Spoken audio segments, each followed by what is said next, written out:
Before we start with the main video, I would like to thank you, ShiftSync, for being the main video sponsor for today. I love communities. You can meet with like-minded people to exchange on specific topics and learn something new. In case you missed it, there is a great new community out there waiting for you to join for free. It's called ShiftSync, a place for testers, developers and DevOps specialists and others, if you like so. The goal of ShiftSync is to create a dynamic and engaging space for developers, testers and industry leaders to share knowledge and grow professionally. Quality is more than testing, and such sharing with collaboration will help improve the software development lifecycle on every stage. From a security point of view, code writing, defining requirements, or accelerating performance and setting up high-functioning development teams. ShiftSync is a community for anyone and everyone interested in all aspects of quality engineering, from left to right across the software development spectrum.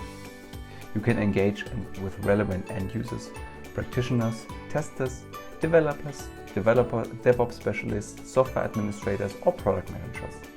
You can find relevant content such as blog posts, discussions, roundtables, or webinars. The community created also added gamification to solve missions and challenges, to earn points and to rank with the community members. So that's a great thing. Make sure to sign up, use the link in the video description, and to start your community collaboration today and find like-minded people to exchange your knowledge, share your knowledge and grow your skill set as of today. Hi and welcome back to my YouTube channel Software Testing. My name is Daniel Knott and I'm always happy that you're here today. So in today's video I would like to talk about how to become a conference speaker. You might have seen my previous video that I've published a couple of days ago where I was talking about the conferences that I'm going to attend in 2023, and at the same time I'm also working as the program chair for this year's Agile Testing Days, which I'm really looking forward to shaping the program with other software testing experts from the community for you. And while doing the video the last time about my conference attendance, and while reviewing the very first reviews or the paper for reviewing them for the program, I thought like, maybe I should do a video about how to become a conference speaker, because it's not clear for everyone how to get into that role or to get into that position.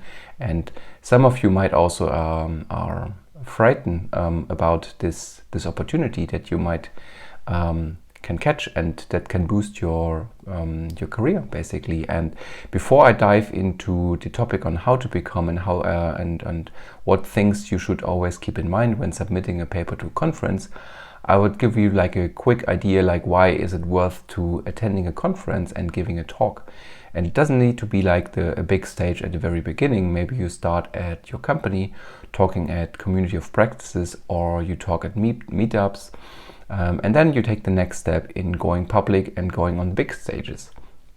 So, and I never expected to become a public speaker as well. And I also never expected to become a book author. I never expected to become an online trainer or like having my own YouTube channel talking about software testing.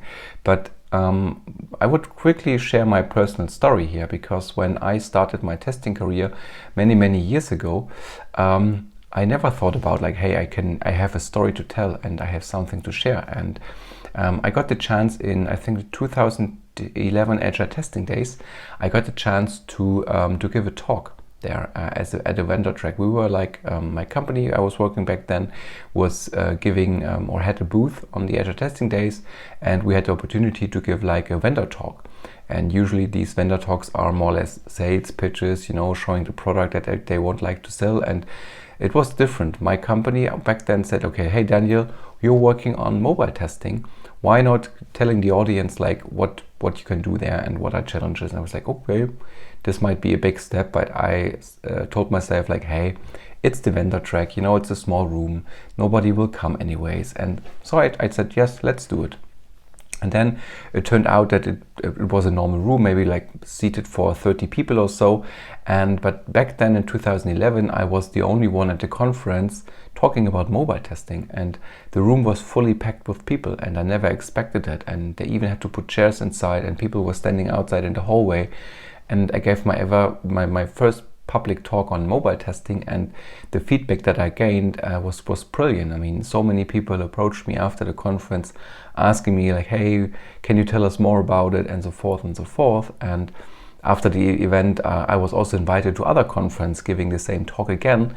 So I kind of found my spot in the testing community. I mean, for those of you who know my blog, for example, Adventures in QA, and maybe also my book, I wrote about mobile testing a couple of times ago and giving still talks around the topic, because this is still something I love to do in mobile testing. And what I wanted to tell you is that I got this chance in going public on a conference lead into like a complete different direction in my career. So let's quickly jump into on my blog to show you what I've done so far in terms of publications. And this should not be like a self-promotion or anything like that. No, you can skip that part, but I just want to give you an idea what happened after that talk that I gave at the Agile Testing Days back then. And I'm pretty like grateful and thankful for what happened to me, and also to my team lead back then, who kind of pushed me to go that step and take the step in talking in public.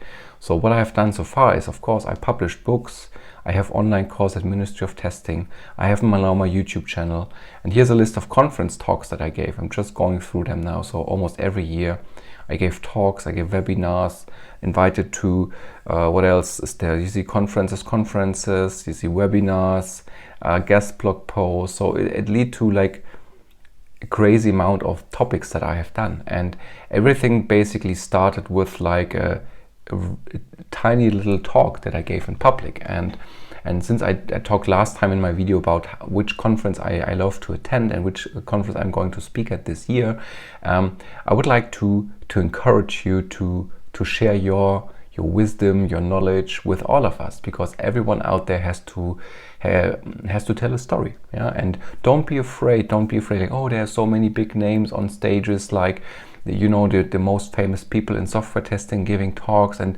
only those people can share their ideas. No, that's completely wrong. I mean, look back at myself. When I was giving the talk in 2011, I was no one basically, and I still feel that I'm no one in the community, because there's so many great people out there, so many great minds. And I took the chance to just be brave enough to give that talk and to tell the audience like, hey, look, here I am, this is the topic I'm talking about. And looking back at this talk, of course it wasn't perfect. I mean, I made so many mistakes, I was really nervous, and I was completely like afraid of the amount of people talking to me, and so forth and so forth. But I just, you always have to keep in mind, you're standing there and people, they would like to learn something from you. And even if it's like maybe only 25, 20, 30% of new things they will gain, but sometimes it's also that they would like to talk to you afterwards and ask more specific questions, which lead to nice conversations and maybe also to friendships. I mean, looking at my publication list and the conference that I attended, I made so many new friends from all over the world, which is just amazing. And while doing the paper review, now coming back to how to become a conference speaker, I found really nice blog post also on the Agile Testing Days blog, which is called Submission Pitfalls and How to Do It Better, Tales from a Conference Organizer. And I think it's a really great blog post from Uwe. He wrote this in, you see it's over almost 4 years now that he published that blog post, but it has so many wisdom in it, and I would like to share with you this blog post. You will can also find it in the video description to follow up on it. And there are like 10 bullets or 10 areas that you should keep in mind when you would like to submit a paper to a conference. So let's take a look what they have in mind, basically, and it's still valid. Yeah. So number 10 is, you don't submit for the conference reviewers and organizers, you submit for the attendees. Exactly.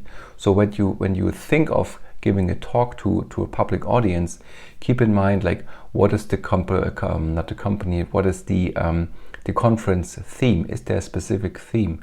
Is it around mobile? Is it about data, cloud, AI, whatever? Is it more generic? Or is something on the conference call for paper saying, okay, these are the focus topics for this year's conference? Then you know already the direction where it can go to. Yeah. Then the number 1 is meatless abstracts versus too detailed abstracts. Yes, of course, you always have to find a balance in writing your abstract, right? I mean, don't write like a, I don't know, 6, 7, 8, 9 DIN like word pages of content. Nobody can read it or will read it, or somebody has to review. I mean, now I'm doing the review process myself, and there's some abstract that are pretty long, and it's really hard to get to the point, because there's so many things inside. So you really have to find the sweet spot of content and key facts that you give away for not only for the participants later on, but also for the reviewer. That's important. And what I can recommend you here is that get feedback on your paper. In case you've written a paper, ask a friend, ask somebody from the industry, somebody from your company to review the paper and to give you feedback. And there's even like channels and on the some of the testing Slack channels where you can ask for paper feedback. Take the opportunity and go for it. Yeah. Number 8, the perfect arc of suspense. Yes, also important to keep in mind is that, focus on the things what people can learn here, and to take away from it. That's important. Number 7 is keep your abstracts bug free like your code or software. Yes, please review again. Use, I don't know, any kind of check tool, check style, whatever. Not check style, but tool that can check your grammar. I mean, there are like software out there that can do that for you, because I've seen it myself in the previous weeks, is that there were so many mistakes in the papers. Sometimes I have the feeling that people are rushing through the abstracts, and usually have lots of time. It doesn't matter if you submit the paper in the very first 5 minutes when the call for paper opened, or you still have plenty of time till the very last minute on submitting a paper. And I know many people in the industry that submitted on the last hour papers and they got accepted. So it doesn't matter. Take your time, write it down, do reviews, get feedback, read it again, leave it for some days, and then if you feel good, submit it. Yeah, that's important. Number 6 is applying for a conference is like applying for a job. Yes, correct. So really take it serious, take your time, do your research, what I meant in the beginning. Take a look at the conference theme. What are the topics they're looking for? Are they looking more for workshops, for hands-on sessions, for real-life studies, for life experiences, and so forth and so forth. So do your homework and then be as precise as possible, but don't overdo it, basically. Yeah. Fill out all fields of the form correctly. Yes, usually the forms that you have to fill out are required fields. Some of them have non-required fields, but even the non-required ones, if you leave them out, your chances of getting accepted is getting lower. So for example, if a conference is asking you to create maybe a small video teaser for your talk or about the abstract, take the opportunity, take your time and just do it. It doesn't have to be perfect in that case, but give the conference chairs and the people who can or have to review the papers the chance to get to know what is all about in this topic. Yeah. Quality over quantity. Yes, also something that I've seen, and something that the mistake that I've done myself once is I just wanted to be really at that conference, and I submitted like a couple of papers and none of the one got accepted, which is totally fine. But then I found out, I did some review myself, asked for feedback, and I found out that I made too many mistakes. The papers were not like really on a high quality, and so forth and so forth. So maybe focus, again, focus on the topics that you would like to talk about, narrow them down. Is this really something that the audience can benefit from? Is this something that they can take away and improve their working life? And then focus on that one, and then go ahead with only one topic. It doesn't make sense to apply with 3, 4, 5 topics. Yeah. Love is all you need. Yeah. I'm not sure what's meant behind that topic by Uwe, but I think it's the put as much passion into your talk, into your abstract as possible, because excuse me, people know that, or like they will feel and they will see that you like to talk about testing or about your specific topic, and that is important. Yeah, to put as much love in it as possible, and then people will like it, and also we will really cheerful and grateful of the work that you put into that abstract and later on into the talk as well. Yeah. Stop buzzing. Yeah, maybe don't put too many buzzwords. Maybe that's meant with that one. Yes, of course. Again, it goes back to focus. Focus on the topic that you would like to talk about, and don't use like all the buzzwords out there that you can grasp and put it into your talk. No, describe what you really have in mind. Less is better than too many information. I repeat myself now but it's really important. So really be precise as possible and don't just blindly put all the buzzwords out there in your paper just to get accepted. Yeah. And yes, that's something I mentioned already. Make sure your topic fits the conference. Yes, of course. That's important. I said it already. Do your homework, research what you can do in terms of call for papers, in terms of talks, in terms of workshops, in terms of open space sessions. Maybe there will be an open space, could also be an opportunity for you to get into the conference. Yeah. And there's a bonus one. Basic or all topics are always important, but not sure what he meant with that one.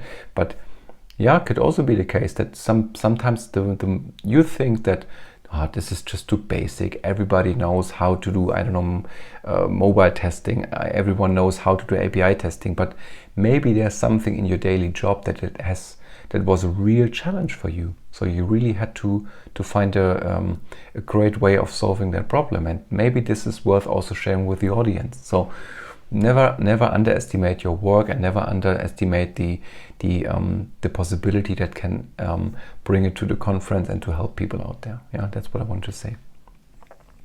And yeah, and there's also like a more in-depth explanation on that blog post. So you can see there's a lot of topics described here. So go ahead, read the paper, read the blog post from Uwe. There's like a lot of wisdom in there, 10 points that you should keep in mind when submitting to a conference. And then, yeah, don't be afraid if you get accepted. I mean, that's really an exciting moment. Enjoy it, right? And then, yeah, take your time to prepare the slides. I mean, then the hardest part actually starts. So you got accepted, your paper got accepted, and then you need to provide the slides. Sometimes you have prepared everything already, but again, do the same thing with applying for that conference paper. Is same for the slides. So ask for feedback, ask review, practice the slides, share it within the company, within your community of practice. Talk to yourself in front of a mirror, record yourself on your mobile device, and take a look what you have done, and go through your bullet points, to your points on the slides, get feedback on the design. Yeah, and then enjoy it, and so enjoy the moment on stage. And what I have to say while talking, I don't know how many conferences I've gave talks, is that enjoy the moment. And even though you're like you're really nervous up front, but really afterwards, so many people will approach you and will talk to you and ask more questions. And this is actually a really nice feeling. And also, once you get accepted, take the opportunity to talk and to connect to the other speakers and to the audience, to make friends, connections that might help you in taking the next career step or taking the next step in your speaker's role, and so forth and so forth. So there's a lot of opportunities that you can take, and I can only recommend you to take this opportunity. And yeah, and with that, I hope to see you soon at a conference, maybe the one that I'm going to attend this year. Take a look at the video that you know where and to which conference I'm going to, and it would be really nice to leave a comment underneath that video. What do you think about applying? What is difficult for you in applying to a conference? If you like, you can also share moments where you got your paper got not accepted, so it got like rejected, or how was the feeling when it was accepted. I would really love to read your comments, and I can also share my feelings underneath the comment section if you would like to. As always, leave me a thumbs up, leave a subscription, and see you next time. Bye bye.